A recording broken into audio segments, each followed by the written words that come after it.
gracias por venir, es un placer y no puedo estar más contenta. Tengo que decir que llevo varios años detrás de este hombre, que no me hacía ni caso, iba ahí pidiendo y esta es una pringadilla. Yo, bueno, pues sí, es verdad. Y la verdad es que 2 por el precio de 1. Ha sido una maravilla. No, de verdad, es que digo, no me lo puedo creer, estoy gozando ahora mismo. Bueno, no sé, ya conocéis todos a Manuel Vilas, poeta, no sé si es primero poeta o bueno, contador de historias, narrador, de todo un poco, ¿no? Ana Merino, que bueno, es una gozada porque le comentaba antes que llegué a ella por su poesía, poeta, y luego de repente digo,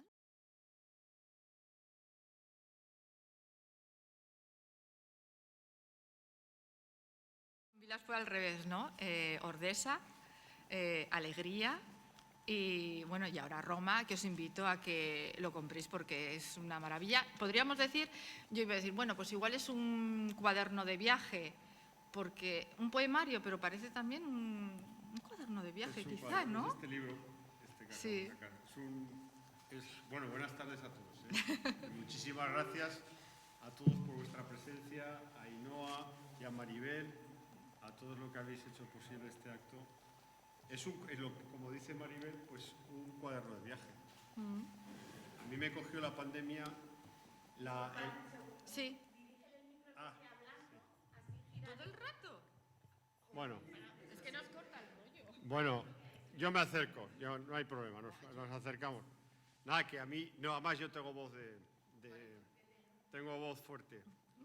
Tengo voz fuerte por una razón. ¿Porque es maño? No, bueno, esa podría ser una, pero la primera es porque durante 23 años fui profesor en un instituto de secundaria. Y entonces ahí o te hacías oír o se te comían. De modo que por eso tengo esta voz. Que lo que dice Maribel es un libro que es un cuaderno de viaje de Roma, porque yo estaba viviendo en Roma cuando llegó el virus. Y me cogió allí y eso me hizo que viera un espectáculo de repente, bueno, pues ya sabéis Roma, pues los sitios más que está siempre todo eso petado de turistas, la Fontana de Trevi o el Panteón, por ejemplo, que eso siempre hay que hacer cola, y de repente no había nadie. Entonces, claro, y era una sensación que a mí me produjo un asombro infinito. Y el Panteón siempre hay que hacer cola para verlo, y de repente un día no había nadie, estaba yo solo viendo el Panteón, ¿no? Y la Fontana de Trevi, pues 3 o 4 viendo la Fontana de Trevi. Entonces eso y más cosas me llevó a escribir sobre una ciudad tan hermosa que de repente se deshabitó, se quedó vacía, ¿no? Bueno, es que es guay.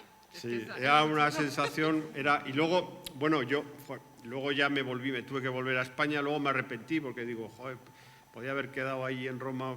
Bueno, en fin, una serie de sentimientos confusos que yo creo que todo el mundo tuvo en ese momento, pues, a partir de lo que fuese, ¿no? De cada uno con su vida interior, pero bueno, sí que era una ciudad para, digamos, ver la llegada del virus a una ciudad como Roma, pues será especial, ¿no? En cualquier ciudad, de todas maneras, porque en Madrid también, pues también se vació, y porque luego yo me vi en Madrid, vi también como Madrid, porque en Roma fue antes que en Madrid, vi cómo Madrid se vaciaba, como se vaciaban todas las ciudades de todo el mundo, vamos. Exacto. Igual, Ana, te pones aquí y compartes el micrófono, porque vosotros sois los importantes y yo solo hago las preguntas. Bueno.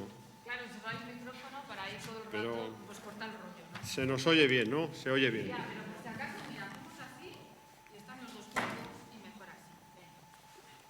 Yo también me he puesto, el lunes me ponen la segunda dosis. También es muy moderno, ¿eh? O sea que... sí, moderno. No, sí. Lo malo de esto, de cuando dices, no, ya estoy vacunado, y ya se te ve ya. Bueno, a mí me encanta, no sé si sabéis, Ana, por ejemplo, me resultó muy curioso porque es experta en cómic. O sea, digo, en serio, experta en cómic. Y hay algo muy curioso, por ejemplo, estuve leyendo cosas tuyas y ponías que relees mientras editas el texto, en voz alta, para que la prosa suene bien, que exista un ritmo. Eso se nota que eres poeta, sí, se nota bastante. Y claro, tus personajes, por ejemplo, tengo que contar mapa de los afectos, por ejemplo, son una serie de personajes en la Norteamérica rural, podríamos decir. Tiene una serie de vicisitudes, pero sobre todo tienen un diálogo interior, como muy... y también verbaliza, ¿no? Y entonces, claro, pensando, tú relees en voz alta, tus personajes también hablan, exteriorizan, así eres. O sea, quiero decir, en tu vida real, por ejemplo, tienes alguna cosa y vas hablando por la casa, es que me ha pasado esto, porque desde luego, o sea, necesitas verbalizar todo. La verdad es que sí. Soy una persona que lo verbaliza todo. Soy muy teatrera, soy muy emotiva, soy muy expresiva. Parece que no, llego así como silenciosa, pero soy sumamente expresiva. Y sí me gusta mucho en el trabajo de la escritura hablar en voz alta, leer, imaginarme a los personajes. Un poco escribir una novela es como volver a jugar con los muñecos. ¿Se acuerdan de cuando eran pequeños? Siempre jugabas con los objetos y los objetos hablaban. Escribir esta novela, El mapa de los afectos, ha sido un poco eso, volver a ese lugar de la infancia en el que los juguetes hablan. Y en cierta medida he reflejado mi experiencia americana. Llevo 26 años, se dice pronto. Este mes cumplo 50, o sea que más de media vida fuera de España, y empecé siendo poeta, y sigo escribiendo poesía, pero la novela me ha llegado, como digo yo, en una etapa de madurez en la que me enfrento a la experiencia de vida y he absorbido muchos elementos y se proyectan en ese paisaje, que es un paisaje rural. Mi experiencia estadounidense es la de la América rural. Todos mis destinos, como profesora, como maestra, han sido en pueblos. Primero estudié la maestría y el doctorado en Columbus, que no, Ohio, que es una ciudad, pero bueno, esas ciudades expansivas estadounidenses que realmente, ciudades es Nueva York, Chicago, pero las otras son como pequeñas ciudades. Estuve luego en Pittsburgh, que es una ciudad industrial, y luego ya me fui a Boone, en Carolina del Norte, en los Apalaches, a Hanover, New Hampshire, en la Nueva Inglaterra, y ahora estoy en Iowa City, Iowa, en el Midwest, lo que se llama el Medio Oeste, que son los campos de maíz, de cebada. Es una América muy rural. Y bueno, y me ha hecho percibir otro mundo, que no es el que vemos en las películas, pero sin embargo tiene peculiaridades y tiene puntos en común con nuestra propia vida. Pero tú no ibas mucho, o sea, no tenías planteado ir tanto tiempo a Estados Unidos, ¿no? Quiero decir que estuviste en Holanda y luego te surgió esa beca para ir a Estados Unidos y ya no volviste, quiero decir, ¿te quedaste ya ahí? Es lo que pasa con la vida, que piensas que te has ido para un año y un día te despiertas, ¿no? Como la bella durmiente del bosque, estoy en el lugar adecuado y te das cuenta que han pasado 26 años, un poco lo que me pasó. Me fui para un año y se fueron encadenando acontecimientos y al final la verdad es que me he quedado muchos años y voy y vuelvo, y además luego me enamoro entre medias, entonces voy y vuelvo, ¿no? A eso ya llegaremos. Ya me conocen en los aeropuertos, ¿no? ¿Y usted dónde va? Ay, estoy enamorada.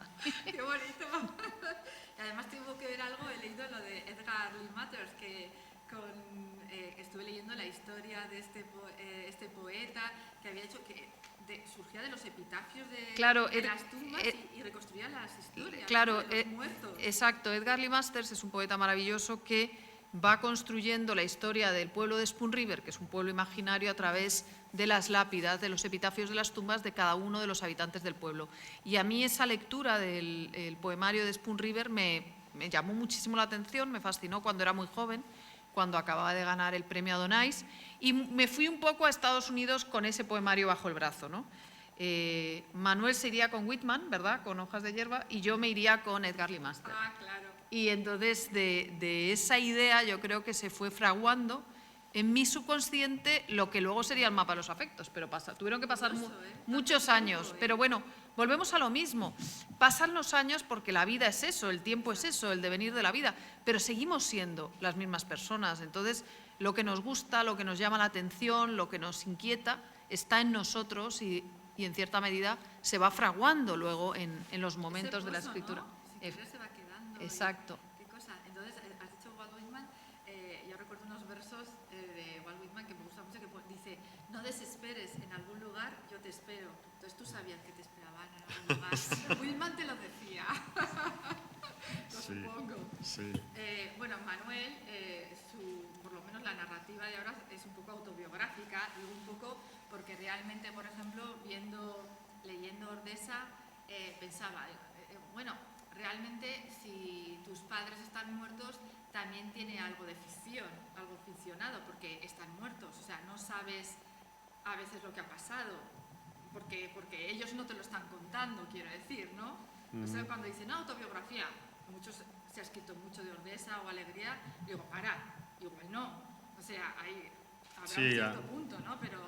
Sí, no, lo que dices es una cosa que cuando un ser humano se da cuenta de lo que estás diciendo es un momento muy duro. Cuando te quedas sin padre y sin madre y empiezas a darte cuenta de que viven solo en tu memoria, pues es como si fuesen personajes de novela, claro, porque ya no son reales, ¿no? Y acaban teniendo, si eres lector de novelas, pues recuerdo, tu padre y tu madre pues son como, tienen el mismo estatuto espiritual que el personaje de una novela. Están vivos en tú, hombre, existieron, pero lo sabes tú, lo saben tus hermanos, si los tienes, y cada vez lo va sabiendo menos gente, porque como bien sabéis, pues los muertos, los que se han ido, van cumpliendo años también de su partida, van envejeciendo en tu memoria. De hecho, yo muchas veces también hay una sensación muy dura, que es la de comprobar que los recuerdos de tu padre y de tu madre se van haciendo cada vez más etéreos, más vagos, se van disolviendo, no desaparecen, o se van transformando, no son tan intensos. Cuando se produce la pérdida, los primeros años, el primer año de la pérdida de un ser querido, de un padre o de una madre, la intensidad del recuerdo es brutal, es un recuerdo físico, muy de presencia física de esa persona en tu cabeza, ¿no? Esa presencia física se va debilitando porque no se actualiza, y cuando tú no actualizas una presencia física, pues se va desvaneciendo en su materialidad. Pero va apareciendo otra cosa, que es una especie de luminosidad espiritual que está dentro de ti, que va como una especie de energía. Yo no soy ningún medium, no sé, pero sí que persiste, ¿no? Pero claro, está relacionada con tu voluntad y con tu memoria, ¿no? Pero, por ejemplo, ¿por qué, ahora, no sé cómo estás hablando, me surge una pregunta, realmente, ¿por qué quisiste escribir Ordesa? Luego, me parece más obvio el libro de Alegría, pero Ordesa es para que ellos vivan para siempre, o porque tú lo necesitabas. Bueno, yo empecé a escribirlo. A ver, eso en mayo del 2014 muere mi madre. Mi padre había muerto en diciembre del 2005 y en mayo de mi madre, el dolor de la muerte de mi madre me sume a mí en un huracán emocional muy fuerte, ¿no? Aparte, en ese momento había circunstancias en mi vida complicadas que las cuento en el libro, no las voy a contar ahora, están contadas en el libro. Leerlo. Hay que leerlo. Entonces cuento cosas que me estaban pasando en ese momento y la muerte de mi madre es el broche final de todo lo que me estaba pasando. Y me pasó una cosa muy misteriosa, que fue que con la muerte de mi madre, la muerte de mi padre, que yo creía que la tenía asumida, me di cuenta de que no. Y que el duelo que yo estaba haciendo por mi madre se complicó porque lo estaba haciendo también me di cuenta de algo maravilloso también, que era que la muerte de mi padre yo no me la había tomado, ¿cómo decir?, con tanta intensidad porque se había quedado viva mi madre. Entonces había ahí como una transferencia. O sea, si tú pierdes a tu padre y se queda viva tu madre, entonces haces una transferencia que es que toda la fuerza del amor que le tenías a tu padre se lo pasas a tu madre. Y entonces parece que vas tirando. Hombre, sabes que se ha muerto tu padre y estás mal, pero no estás grave porque vive tu madre aún, ¿no? Pero al morir tu madre ya, ¡bum!, se desvanece toda la historia familiar. Entonces, todos los recuerdos familiares ya no tenía yo con quién hablarlos, con mi hermano. Pero claro, ya es distinto. Y luego además, los que tenéis hermanos lo sabréis, los recuerdos son dispares. O sea, la manera de recordar no se recuerda igual, ¿no? O sea, el mismo acontecimiento familiar, sí. Oye, ¿te acuerdas de las Navidades del año 70? Sí. ¿Te acuerdas que pasó esto? Yo no lo viví así, ¿no? Yo lo viví de otra manera, ¿no? O sea, los hechos sí que son, lógicamente, son el año 70, o sea, compramos el SEAT 124, el SEAT 1430 lo compramos en 1972, porque eso está ahí, ¿no? Pero la emoción de comprar ese coche es distinta, ¿no? Sí, claro, ¿cómo no me voy a acordar de eso?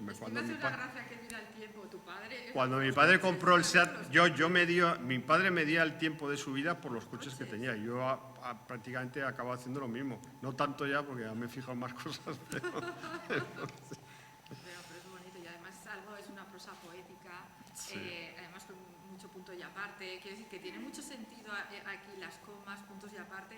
Es como un protagonista más, porque a veces es abrupto y es punto y aparte. Se acaba, pasas la página. Mi padre se compraba solo SEATs, porque le parecía que si no le era infiel a España.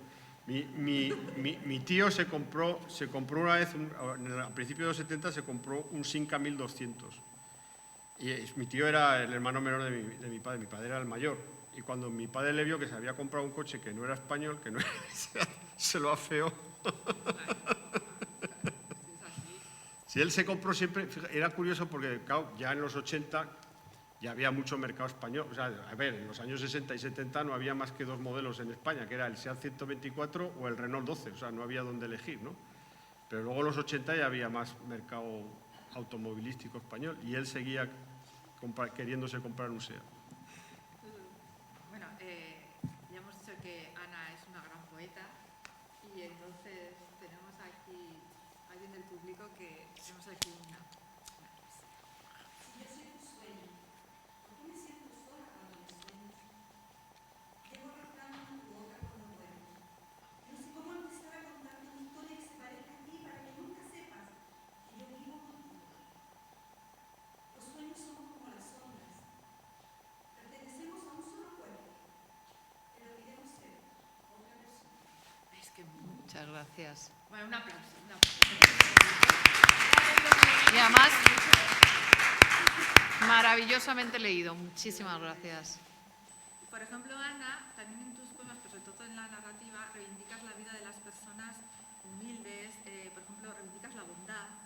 Es curioso porque los que escribimos normalmente ponemos un personaje un poco pérfido, un poco malvado, porque sí que crea un conflicto y da como agilidad, y en las películas, ¿no? El malo, y te crea también el espectador, no ese odio, pero tú, sin embargo, reivindicas las vidas cotidianas.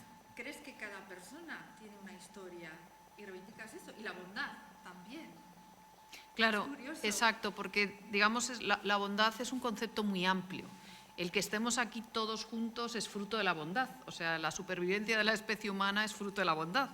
O sea, todos los avances que se consolidan, la vida en comunidad, el entendimiento, eso son formas de la bondad. Lo que pasa que a veces pensamos en la bondad como una cosa plana, pero está el amor fraternal, el compañerismo, la convivencia, esas son expresiones de la bondad. Entonces, mi novela está marcada por diferentes formas de bondad en cada uno de los personajes. O sea, esos personajes protagónicos expresan y construyen momentos de bondad. También está el sentido de la responsabilidad, que es la bondad, o sea, cuando asumes la responsabilidad de algo.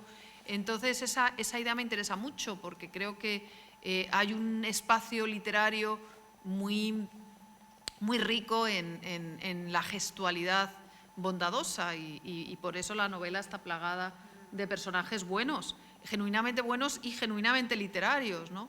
Que se enfrentan a momentos muy difíciles, que se enfrentan también a situaciones extremas. Estados Unidos es un país muy complejo y cuando fui iba con una perspectiva y cuando estoy viviendo allí pues descubro el clima extremo. Es un país, dependiendo de qué zonas, tienes tornados y los vives y tienes que aprender a cómo defenderte, fríos también extremos. También Estados Unidos es un país imperial, ese imperio, y me tocó vivir entrada en guerras, los veteranos, los soldados, un montón de experiencias que no me esperaba y que me hicieron indagar en cómo se enfrentaban esas personas a esa realidad y de qué forma salían adelante, ¿no? Y cómo una comunidad, un pueblo pequeño interactuaba. Por ejemplo, Valeria, ¿no? Sí. Valeria, que sí que tiene una salida y luego está Samuel, que Exacto. es como más se queda ahí, ¿no? Exacto, tenemos, en la novela tenemos varios modelos, tenemos una maestra joven, maestra de pueblo, que va a tener una peripecia, que es un homenaje al personaje de la chica invisible, y tenemos al joven Samuel, que es del pueblo y se va a quedar en el pueblo. Y casualmente, él va a trabajar de reponedor en un supermercado. ¿Quién me iba a decir a mí que saldría la novela, al mes me tendría que quedar en casa, se acabaría toda la gira, y que los grandes protagonistas de este periodo tan triste, tan difícil que hemos tenido son esas personas que se iban a trabajar todos los días a asegurarse de que había comida en el supermercado? Esos, los reponedores, han sido nuestros héroes de este año y medio que hemos padecido. Y casualmente uno de mis protagonistas es un chico de un reponedor que sigue en su pueblo, sigue en su vida, ayuda a una mujer que tiene unas tierras y que recoge gatos y galgos, que recoge animales, o sea, gente que es parte de nuestra existencia y que en realidad han hecho que siguiera funcionando en nuestro día a día, porque si no había personas encargándose de que estuviésemos abastecidos de alimentos, no se puede hacer el confinamiento. O sea, el confinamiento es un concepto para una serie de personas y que también contaba con la generosidad de otras personas que tenían que asegurarse de que seguían las necesidades mínimas estaban cubiertas. Y casualmente sí, Samuel es un personaje que está en ese perfil. Es verdad, qué cosa. ¿Verdad? Qué casualidad. ¿Quién lo iba a decir, no? Bueno, y por ejemplo, vosotros lo que habéis comentado, pasasteis el confinamiento separados. No, en esta ocasión hubo una casualidad, que yo estaba con la gira del Nadal, que se cierra todo a comienzos de marzo, y yo avisé en Iowa y dije, está esta situación. Yo ya en enero estaba muy mosca, porque cuando empecé a ver, yo estaba en Iowa y me iba a volver para hacer la gira, empecé a ver que estaban en China construyendo un hospital gigantesco. Yo, digamos, he leído mucha ciencia ficción, he escrito distopía en teatro. Dije, a mí esto no me huele nada bien, porque es un virus, no es que hay un incendio, ¿no? Como estaba pasando en Australia, no sé si se acuerdan, que era muy gordo lo que estaba pasando en Nueva Zelanda, en Australia, esos fuegos, o en California, ¿no? Que dices, ¡buah, está el fuego! Pero esto es mucho más siniestro porque es invisible, porque tienes menos capacidad de detectarlo, y además es un virus muy malvado, se refugia, es como si habéis visto las películas de Alien, se mete dentro, anida en uno y sale a los, o sea, Es que me encanta. no es como... No, o sea, que era como... Entonces yo estaba muy mosca, y cuando estábamos haciendo la gira yo me planté hacer la gira, que se acuerda Alba, la de Planeta, con un montón de frascos de gel ya. Yo ya iba... íbamos a comernos y yo...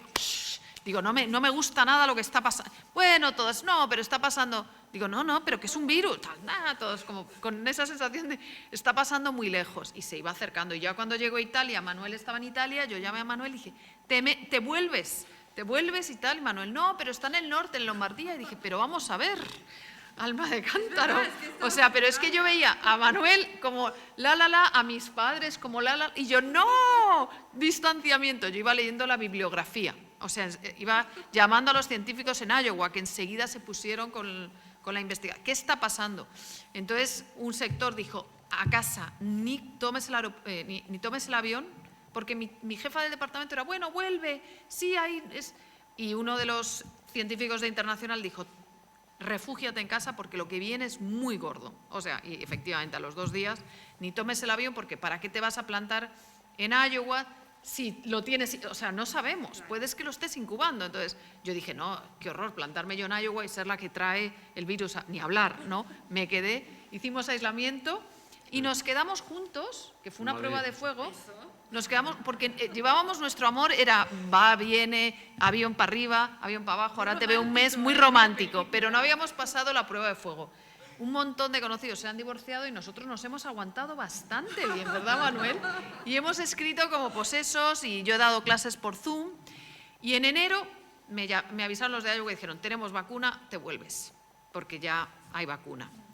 Y efectivamente llegué en enero y en febrero ya se habían organizado muy bien los farmacéuticos y los médicos rurales, porque allí, a ser pueblos, tenían que llevar el de Moderna, porque el de Moderna no tiene tantos problemas de conservación. O sea, en los hospitales, yo me acuerdo que aterricé y llamé porque tenía que hacer las revisiones que nos hacemos las mujeres, todas estas cosas que se habían retrasado con la pandemia, y dije, acabo de volver de España, me he hecho un PCR, estoy bien, pero no me atrevo, me quedo 15 días, me dijo mi médico de cabecera, ven inmediatamente que estamos absolutamente todos vacunados ya de la de Pfizer.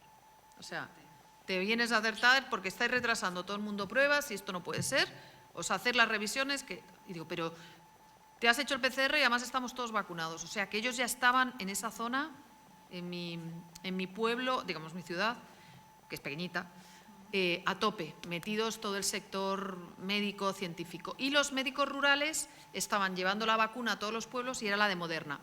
Y lo que hicieron era coordinar los sobrantes. Entonces, a todos los que éramos profesores y tal, nos dijeron meteros en la lista de sobrantes y en el momento que haya sobrantes, os vacunamos. Y así, o sea, allí se dieron, exacto, con ese sentido de comunidad y de que había que tirar hacia adelante y tener a todos. Así, y entonces todos acabamos vacunados y por lo menos… Luego, bueno, hay un sector de negacionistas de que están siempre y, bueno, ¿qué vamos a hacer? Si se ponen malos, pues les trataremos, como decían los médicos. O sea, pero el grueso de todos nos estamos vacunando, obviamente. Por ejemplo, tú dices, Manuel, te tocó en Roma, ella te dijo, te me vienes para aquí ya, sí. Con el mail te pongo que te me vienes para aquí.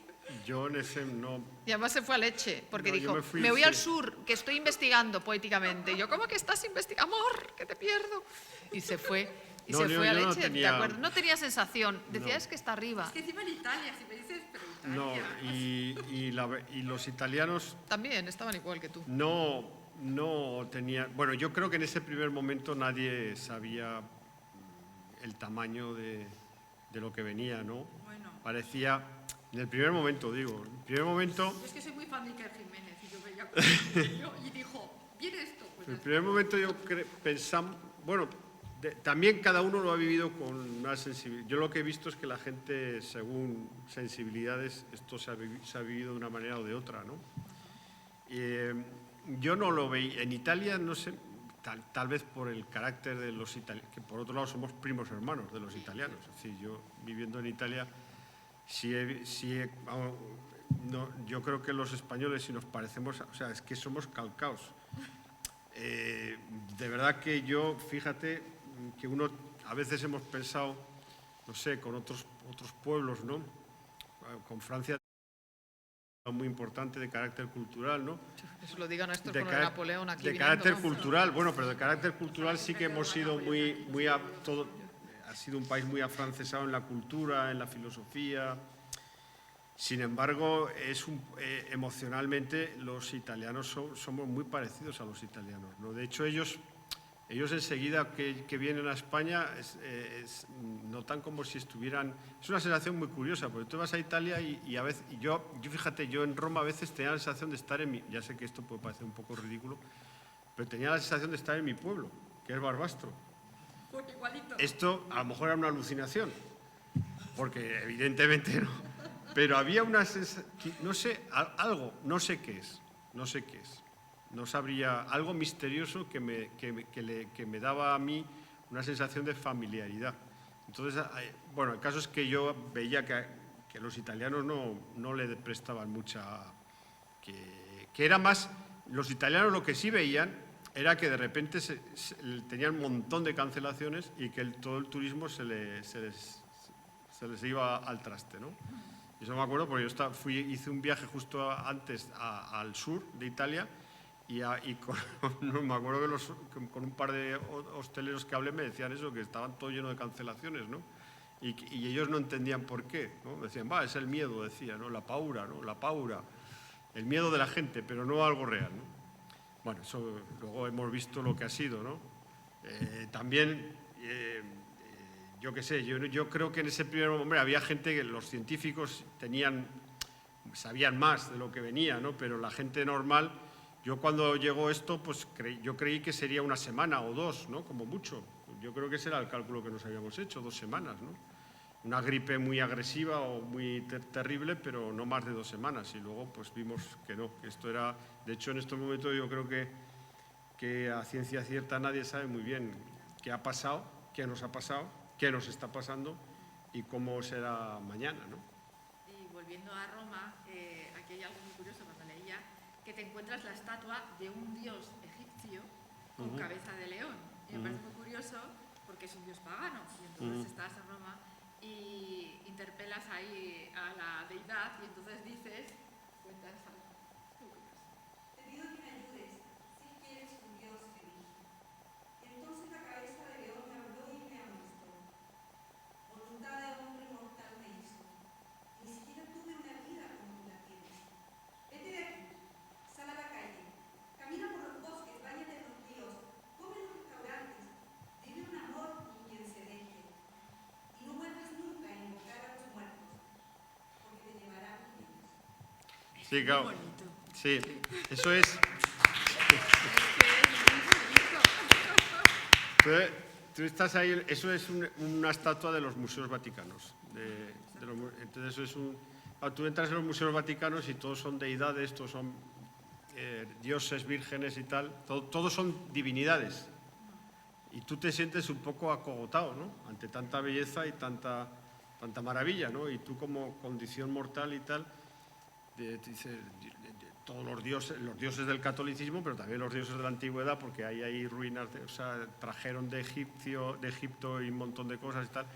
Entonces es la sensación de alguien que se queda mirando una estatua de esas y dice, oye, ¿qué hago yo aquí en esta? Y en la estatua de Dios, de un Dios, le dice, tú vete a vivir, hombre, déjate de… Tú estás vivo.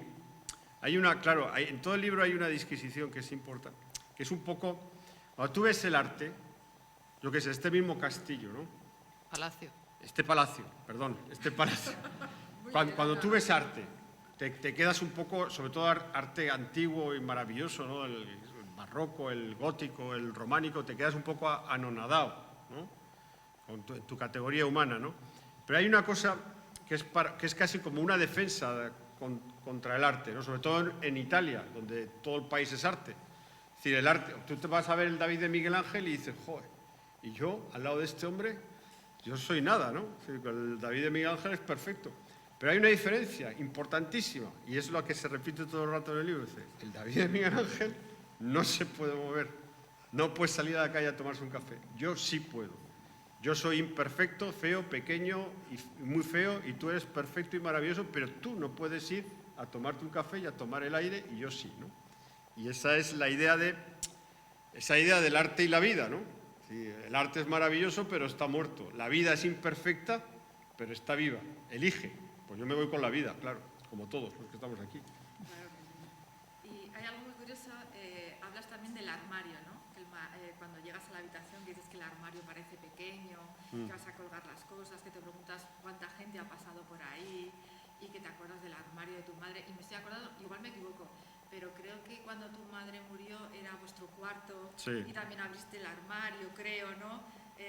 Yo cuando veo un armario siempre… armario, sí, ¿no? son fijaciones de infancia. Como mi madre diseñó una habitación para mi hermano y para mí, angelical, porque la hizo cuando éramos pequeñines, o sea, cuando teníamos, yo qué sé, o sea, a los 3 o 4 años de mi hermano y 8 míos, pues le dio por construir una habitación toda pintada de azul.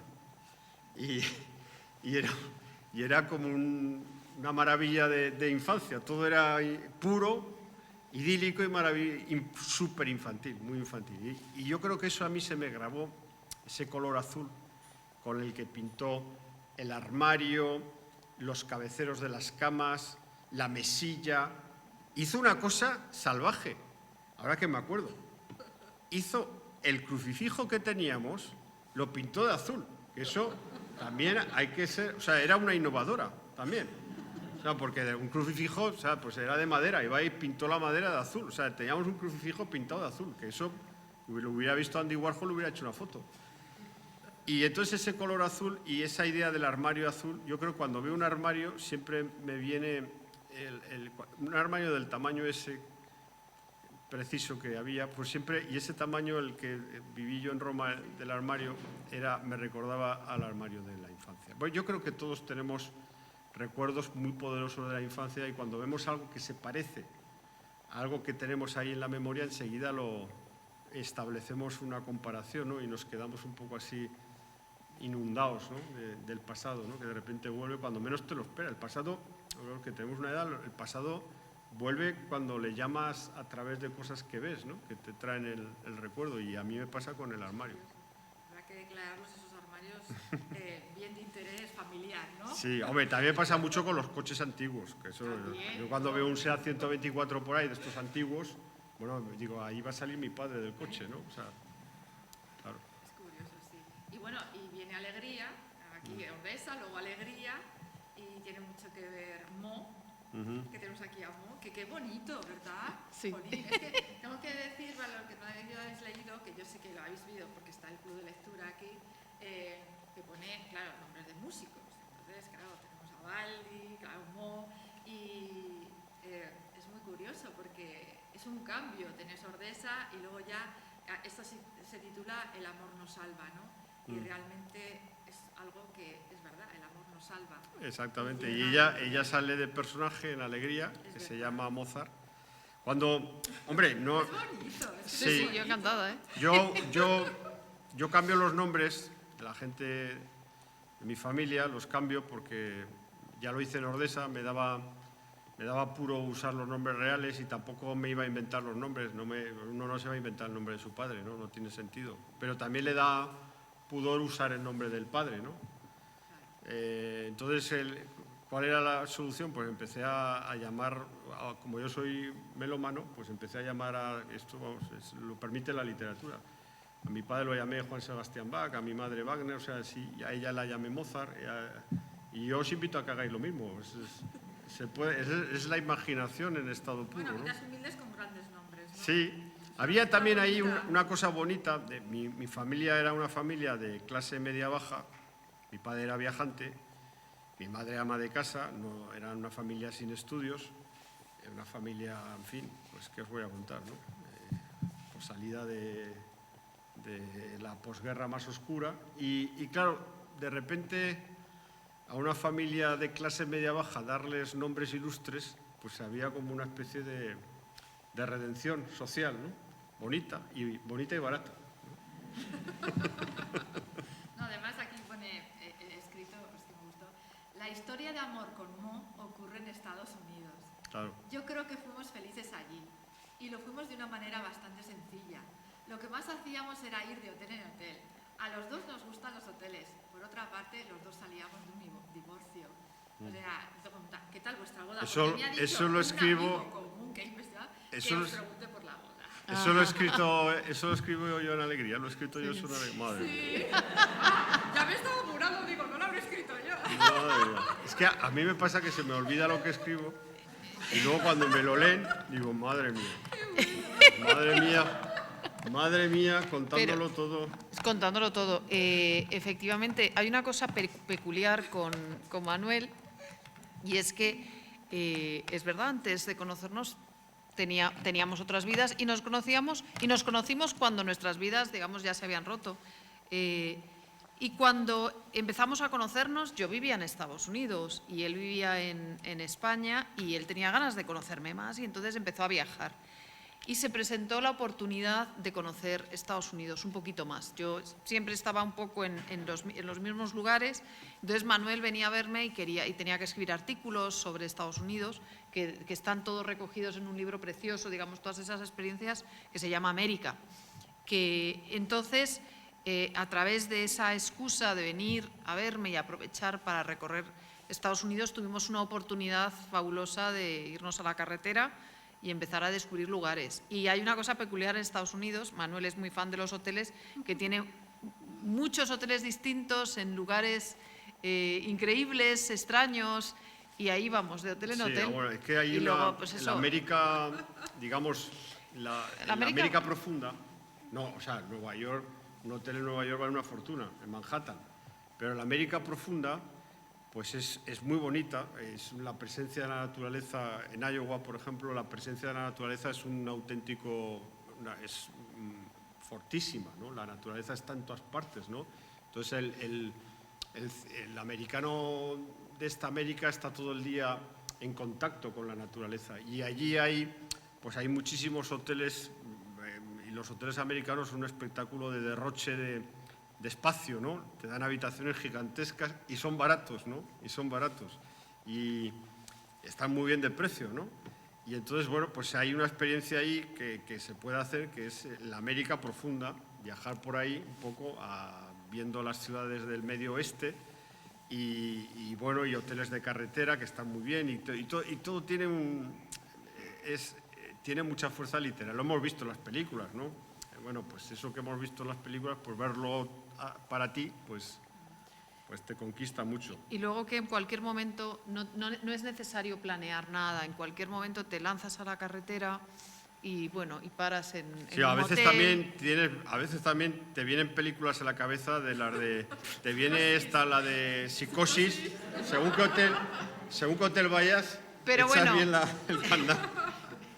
Pero hay cosas, yo me acuerdo una vez que fuimos a la Feria del Ganado, y la Feria del Ganado es alucinante. Yo he ido varias veces, que es bueno, es la feria, la de Iowa, hemos estado en la de Iowa y la de Minnesota, ¿no? Que son, y bueno, y luego se te hace muy tarde y te quedas en la carretera y paras en un motel. A mí me ha pasado de llegar de un aeropuerto una vez de Chicago muy tarde y alquilé un coche, y me acuerdo que el de la empresa de alquiler, para que os fijéis cómo es la gente, ¿y te vas ahora a dónde? A Iowa, y te vas, había alquilado uno pequeño, porque a mí no me gustan los coches grandes. No te puedes ir con un coche, yo te doy un coche grande, aunque ponga que es pequeño, porque claro, hay golpes de viento y hay camiones y necesitas un...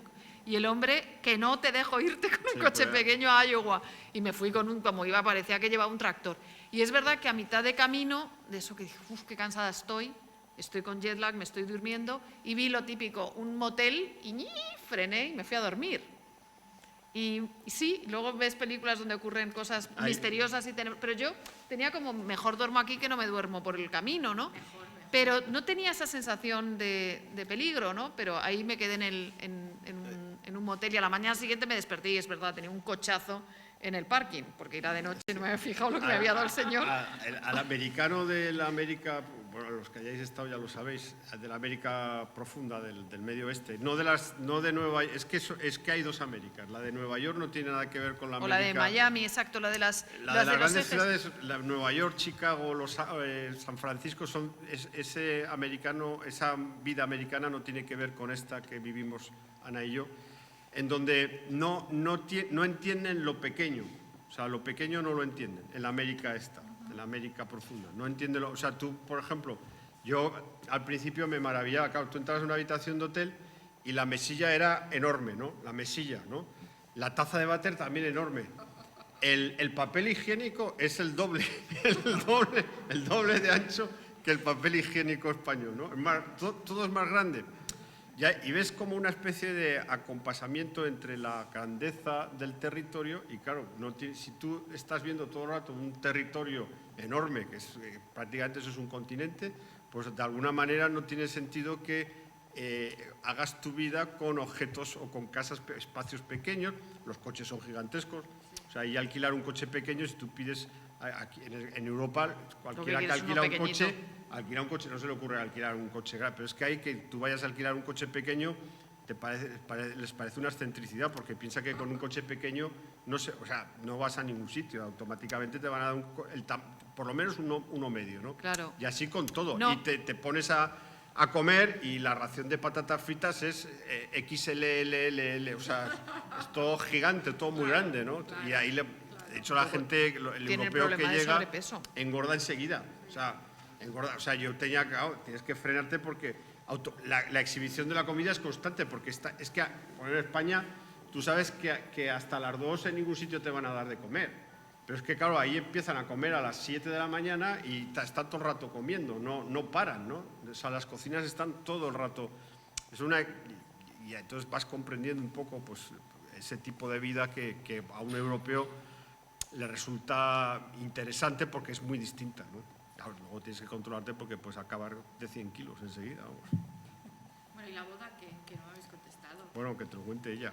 Bueno, pues Yo la cuento ahí, la cuento. la cuenta en alegría. pero quiero Bueno, pues para que os animemos con alegría, pues sí, nos casamos a la americana, fue una boda muy bonita, muy sencilla. Sí, en una casa de en una época de casa ahí, del histórica año 24. de Iowa. Entonces sí, fue muy... Y nos casó una amiga. Sí, porque ahí te casa un amigo que tenga, y es una colega mía que se llama Rachel Williams, que es artista y hace cómic. Y estaba nos vio a los dos, habló con nosotros porque ella todos los matrimonios todas las bodas que ha hecho le han funcionado y por ahora seguimos funcionando todas. Sí, además Rachel ella está muy orgullosa. tiene permiso, es una mujer muy permisa. estupenda, pero tiene permiso de armas. Sí, sí. Y lleva una pistola en el coche. Bueno, es también un poco, no sé si habéis visto Thelma y Luis, ella es del sur. Entonces, eso es otro tema interesante. Si no te casas, te saca la No, pistola. es otro tema interesante con las armas, porque yo lo he vivido mucho en Estados Unidos, que el tema de las armas no es tema ideológico, es tema transversal. O sea, por eso es tan complicado Sí, convencerles de que no tengan armas, igual que en Canadá. En Canadá también están todos armados, pero no les dan esos arrebatos como pasa en Estados Unidos. Y te puedes encontrar personas de todo tipo de ideología que van a tener un arma porque entienden que se tienen que defender.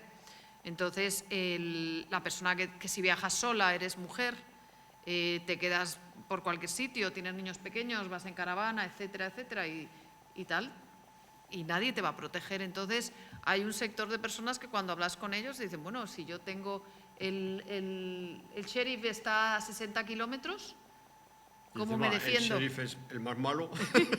¿Cómo? No, porque yo lo discuto, porque a mí me parece, yo creo que las armas hay que eliminarlas, aparte que hay una serie de armas que no son armas. Cuando yo he hecho los cursos, porque en Estados Unidos te terminas haciendo cursillos pues, de entrenamiento para situación violenta, efectivamente, ¿no? Cómo reaccionar si entra un psico-killer con armas, y etcétera.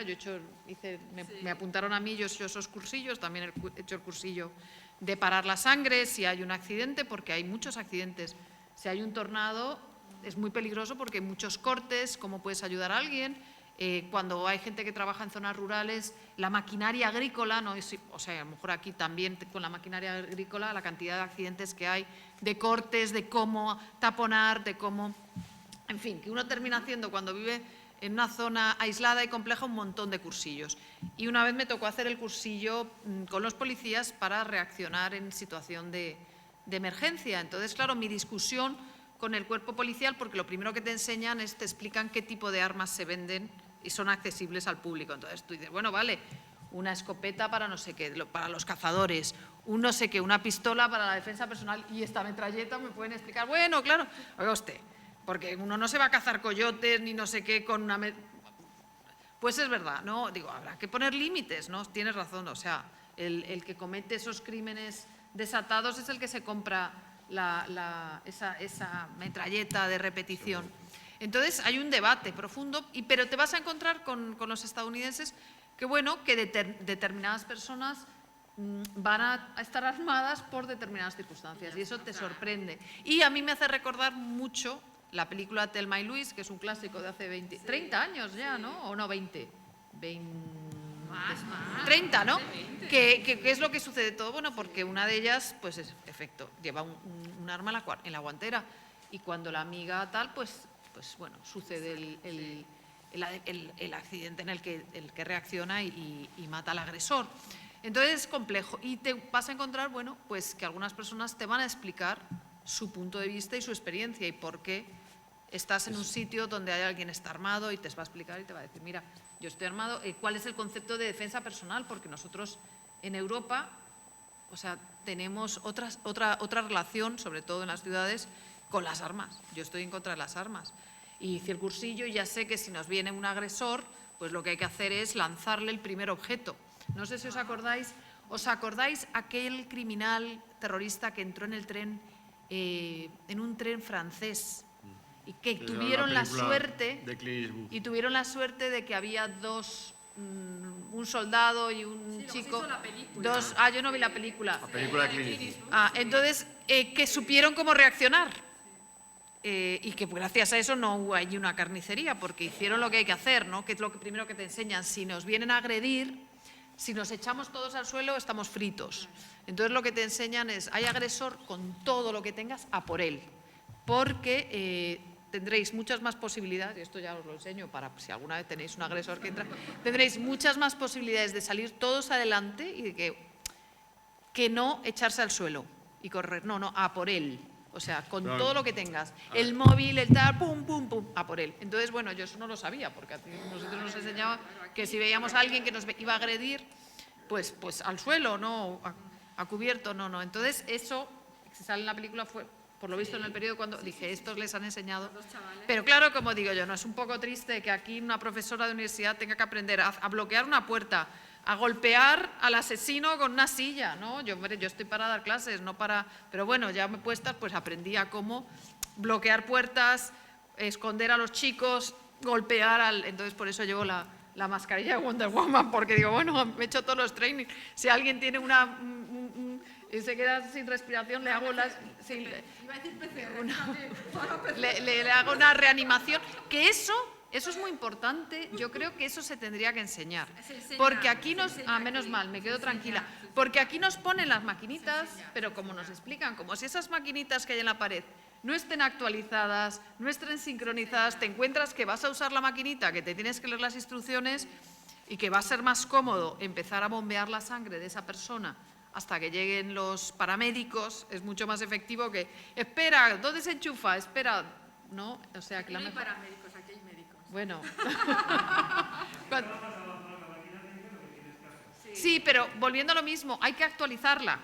Y te encuentras que de pronto, y eso a mí me ha pasado a veces haciendo programas de desarrollo en otros países, en México, etcétera, que llegas a un centro de animación a la lectura, a hacer proyectos de animación, que yo hago muchas cosas con niños, y esa pobre escuelita no tiene nada, tiene la biblioteca de papel y cogen la electricidad de fuera, dependiendo de los barrios y las barriadas, y se encuentran como una promoción que les dieron 5 ordenadores, pero no tiene sistema eléctrico. Entonces dices, ¿no? Entonces muchas veces asumimos una serie de cosas y a lo mejor dices, aquí sí, tenemos toda la maquinaria renovada, pero hay otros sitios que a lo mejor en un día se compraron no sé cuántas máquinas y sucede el incidente y dicen, uy, esto está... No se ha reactualizado, en España no, bueno, me quedo tranquila. Pero cuando vives en zonas rurales, como en Estados Unidos, es muy interesante cómo se organiza la comunidad y terminas, bueno, yo me conozco a los paramédicos, a los médicos, a los bomberos, cómo te apuntas al cursillo de PCR y luego de recordar, PCR, que yo también digo el lo he PCR de ¿cómo se llama? Reanimación, de RCP, eso, de reanimación, de revival. Y hay una serie de cosas que nunca las has pensado y de pronto te das cuenta. Y luego tienen el otro, que es el de Stop the Bleeding, porque el pare en la sangre, porque claro, te explican, bueno, los tornados, porque los tornados es el tornado que se lleva a la casa, pero es el tornado que empieza a romper árboles y tal, y empieza a destrozar cristales y es cuando empiezan los cortes. Entonces, ¿cómo ayudar a tu vecino si tiene un corte muy grave hasta que llegue la ayuda, ¿no? Y luego también te explican cómo tratar las heridas de bala. Ese es otro que también impresiona. Que dices, y nos lo podríamos ahorrar, ¿no? Entonces, ¿cómo te explican que si es en los brazos, las piernas, pararla, y si es en estas partes no hacer nada, porque no sabes por dónde ha ido y tu madre mía, ustedes tienen un problema, ¿no? Mientras vas tomando apuntes.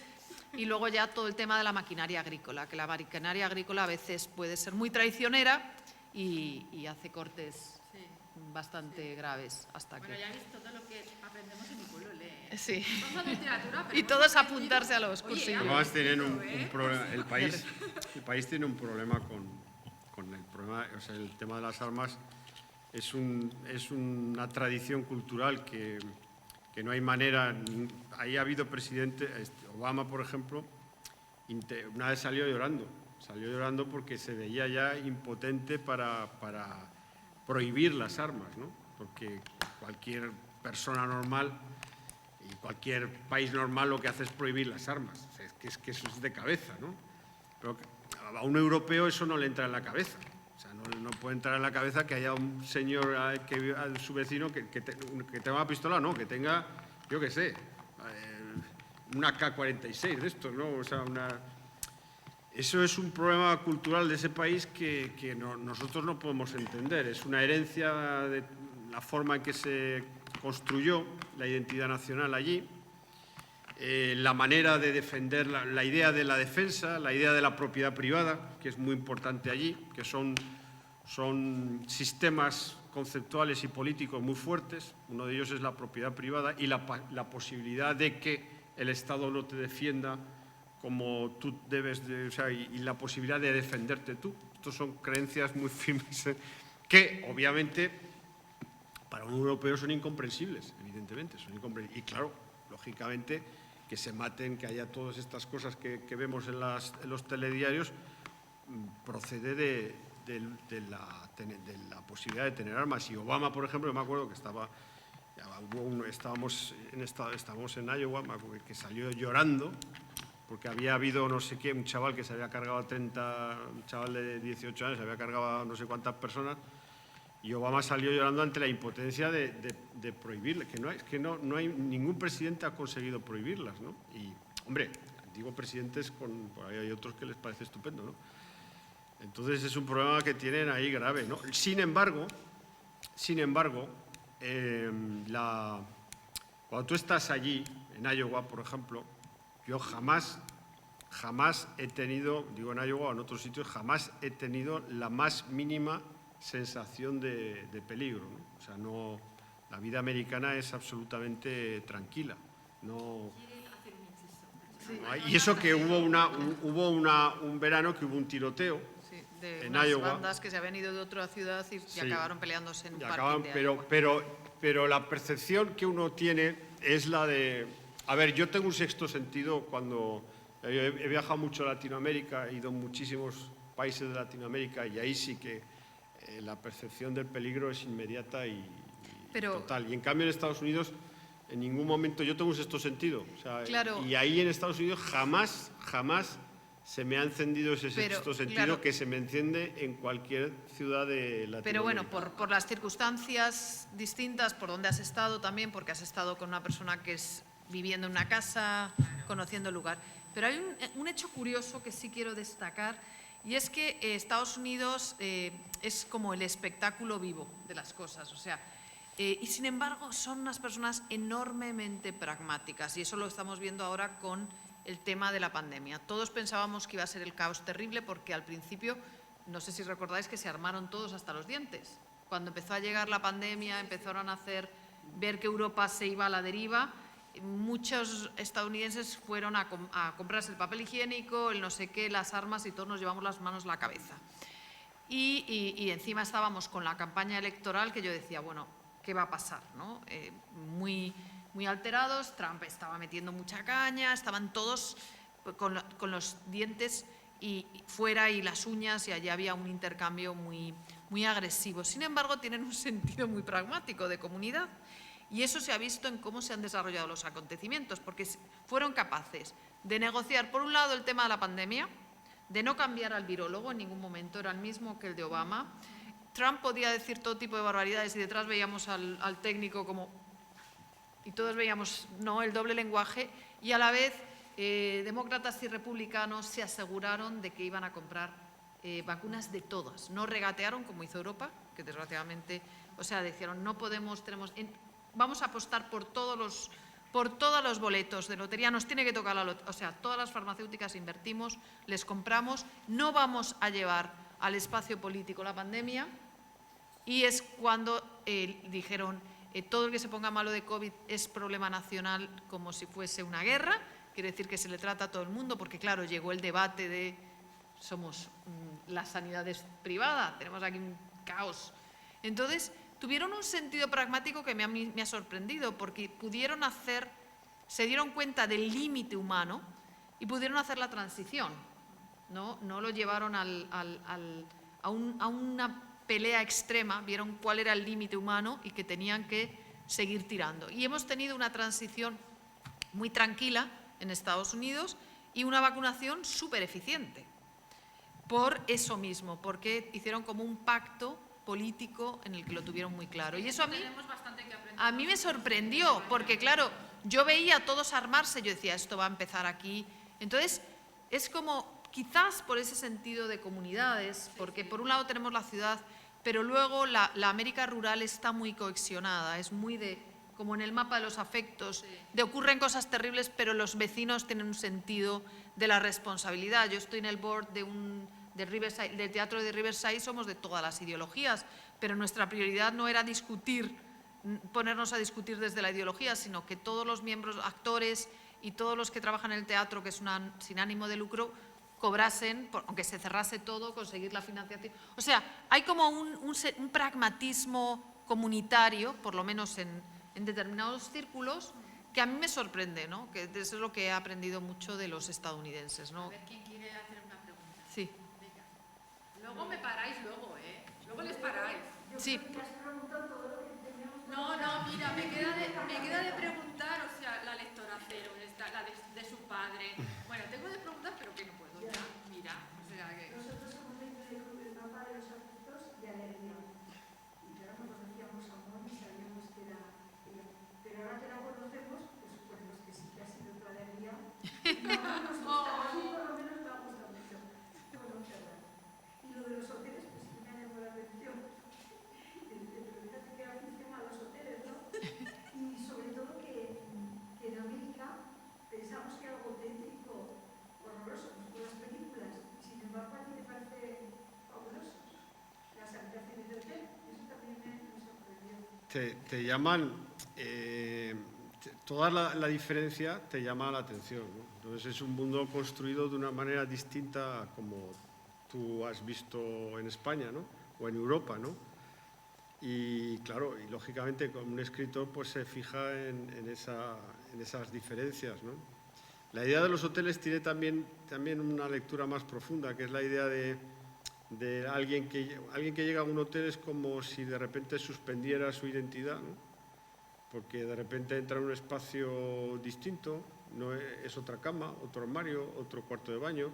Entonces se produce una ilusión. De hecho, hay muchas películas y novelas hoteleras, ¿no? Donde se produce una especie de fantasía con que de repente puedes ser otro, nadie te conoce, el anonimato, en recepción no saben quién eres, y si tú vas un poco ahondando en esa sensación de anonimato, pues tú mismo te pareces a otro, puedes un poco fantasear con la idea de que te has refundado, de que eres otra persona. Esa es un poco y luego también está la idea del viaje. Claro, una persona que viaja, que va de hotel en hotel, pues es una persona que se mueve. Una persona que se mueve es muy difícil saber quién es, porque su identidad está todo el rato, es muy difícil hacerle una foto porque está todo el rato en movimiento. Y entonces tiene todo ese mundo de la ilusión y de la fantasía, de refundarse, de ser anónimo de repente, porque claro, tú en tu casa, en la casa de tus vecinos te conocen, tú sabes cómo es tu cocina, cómo es tu sala de estar, y allí eres tú, con nombres, eres un ciudadano, con el DNI, con el número de DNI, con no sé qué, con no sé cuánto, es todo reconocible. Y de repente en un hotel hay una fantasía, que es esta, que de repente puedes inventarte que eres otro, ¿no? De hecho, yo creo que todo el que entra en una habitación de hotel de alguna manera siente esa sensación de vuelo, ¿no? Es decir, bueno, ahora me puedo inventar en mayor o menor medida, ¿no? Otra pregunta.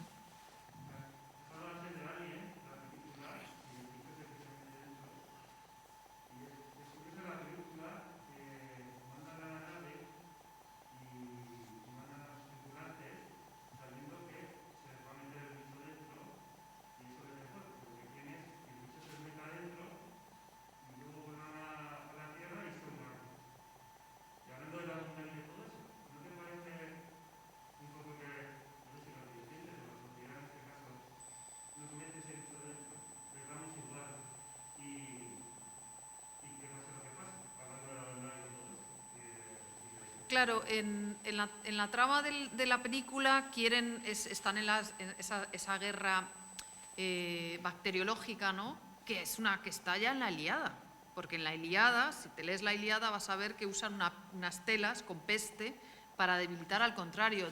Desde los comienzos de la humanidad, las pestes forman parte del mundo cotidiano. Cuando vemos en la historia medieval o el teatro del siglo de oro o Shakespeare, que iban cerrando una ciudad y todos los teatreros iban a cerrar un teatro porque venía una peste. O sea, siempre ha habido tensión y siempre ha habido una parte, digamos, ese sería el concepto de poder, qué significa el poder y de qué forma vamos a construir un espacio de poder.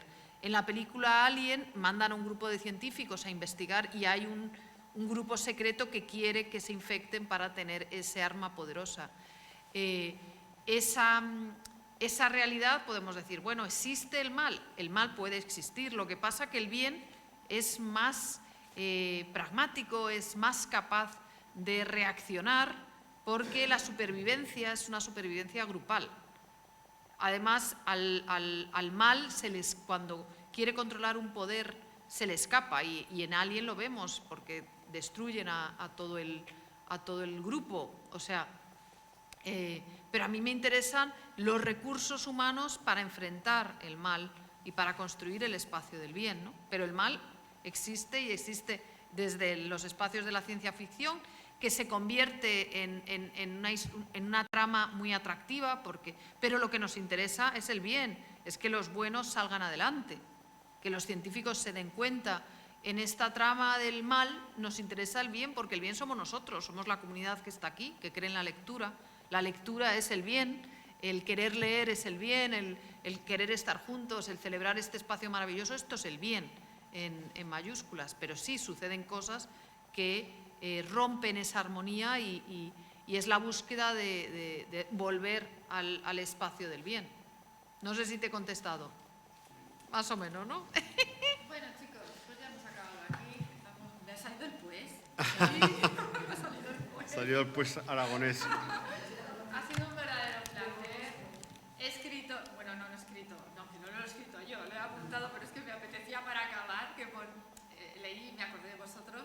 Dice, llegará el día en que después de aprovechar el espacio, los vientos, las mareas y la gravedad, aprovecharemos la energía del amor. Y ese día, por segunda vez en la historia del mundo, habremos descubierto el fuego.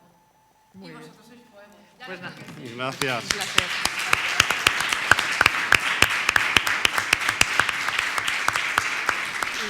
Sí.